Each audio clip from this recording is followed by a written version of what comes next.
Hello friends, আশা করি সকলে ভালো আছেন, সুস্থ আছেন। আমিও খুব ভালো আছি। আজকে মশলার রংঢং থেকে আপনাদের জন্য নিয়ে হাজির হয়েছি গন্ধরাজ চিকেনের রেসিপি। গরমের সময় এই রেসিপিটা দিয়ে ভাত খেতে খুবই ভালো লাগবে। আজকে রেসিপিটা বানিয়ে দেখাবো। আপনাদের ভালো লাগলে অবশ্যই লাইক শেয়ার করবেন আর কমেন্ট করে জানাতে ভুলবেন না আপনাদের কেমন লাগলো। অবশ্যই চ্যানেলটিকে সাবস্ক্রাইব করে আমার পাশে থাকবেন। এখন বানিয়ে দেখাচ্ছি গন্ধরাজ চিকেনের রেসিপি। আজকে আমি বানিয়ে দেখাবো গন্ধরাজ চিকেন। তার জন্য এখানে নিয়ে নিয়েছি চিকেন, 500 গ্রাম চিকেন নিয়েছি, ভালো করে ধুয়ে পরিষ্কার করে নিয়েছি। রিফাইন অয়েল নিয়েছি 4 টেবিল চামচ, দুটো পেঁয়াজ কুচি করে নিয়েছি, দুটো পেঁয়াজের পেস্ট নিয়েছি 2 টেবিল চামচ টক দই, 3 টেবিল চামচ টক দই আর 2 টেবিল চামচ আদা রসুনের পেস্ট আছে। এখানে 4টে কাঁচা লঙ্কাকে পেস্ট করে রেখেছি।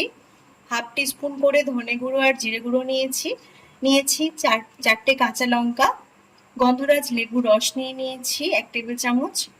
নুন নিয়েছি স্বাদ মতো ব্যবহার করব। আর এখানে গন্ধরাজ লেবু গাছের পাতা নিয়েছি আর নিয়েছি একটা লেবু। প্রথমেই এর মধ্যে দিয়ে দেব আদা রসুনের পেস্ট, কিছুটা দিয়ে দিচ্ছি।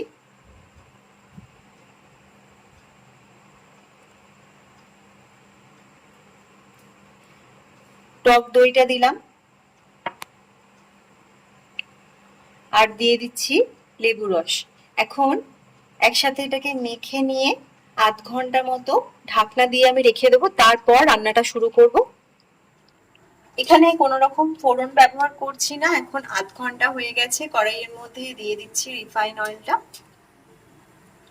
রান্নাটা আমি রিফাইন অয়েলেই করব। এখন তেলটা একটু গরম হতে দিচ্ছি। পেঁয়াজ ভেজে নিতে হবে। এখানে কুচি করা পেঁয়াজটা নিয়ে নিয়েছি। রান্নাতে কোনো রকম লঙ্কা গুঁড়ো আর হলুদ গুঁড়ো ব্যবহার করছি না। এখন তেলটা গরম হয়ে এসেছে, পেঁয়াজ কুচিটা দিয়ে দিচ্ছি। কুচি করা পেঁয়াজটা একটু ভালো করে ভেজে নিচ্ছি আমি। এখন পেঁয়াজটাকে ভেজে নেওয়ার পর এর মধ্যে দিয়ে দিচ্ছি পেঁয়াজের পেস্ট আর দিয়ে দিচ্ছি আদা রসুনের পেস্ট। আরো একবার একটু ভালো করে নেড়েচেড়ে কষিয়ে নিচ্ছি। আদা রসুন আর পেঁয়াজের পেস্টটাকে কিছুক্ষণ নেড়েচেড়ে কষিয়ে নেওয়ার পর এবার আমি এর মধ্যে ম্যারিনেট করা চিকেনটা দিয়ে দিচ্ছি।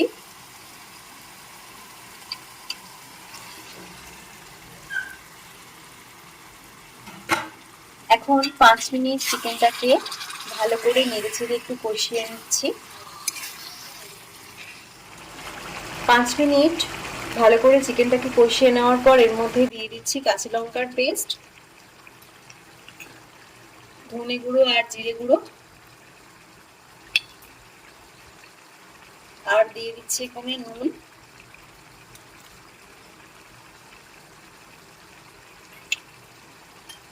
এবার আরো 5 মিনিট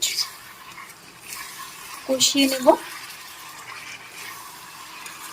আর এখন কাঁচা লঙ্কাটাও মিশিয়ে দিচ্ছি আমি। কাঁচা লঙ্কার পেস্ট ছাড়াও এখানে গোটা কাঁচা লঙ্কা নিয়েছি, দিয়ে দিচ্ছি। 5 মিনিট ভালো করে আরো কষিয়ে নিতে হবে। খুব ভালো করে আরো 5 মিনিট কষিয়ে নিয়েছি। এবার চিকেনটা সিদ্ধ করার জন্য এর মধ্যে জল দিয়ে দিতে হবে। যেই বাটিতে চিকেনটা ম্যারিনেট করে রেখেছিলাম বাটির মধ্যে কিছুটা জল দিয়ে নিয়েছি। এখন একটা ঢাকনা দিয়ে ঢেকে 7 থেকে 8 মিনিট মতো সিদ্ধ হতে দেব। চিকেন এই সময়ের মধ্যে সিদ্ধ হয়ে যাবে, দেখে নিতে হবে মাঝে মাঝে একটু ঢাকনাটা খুলে। এখন একটা ঢাকনা দিয়ে ঢেকে দিচ্ছি আমি।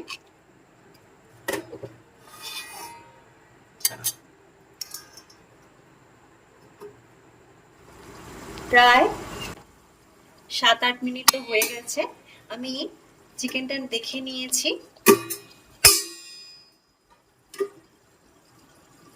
সিদ্ধ হয়ে গেছে।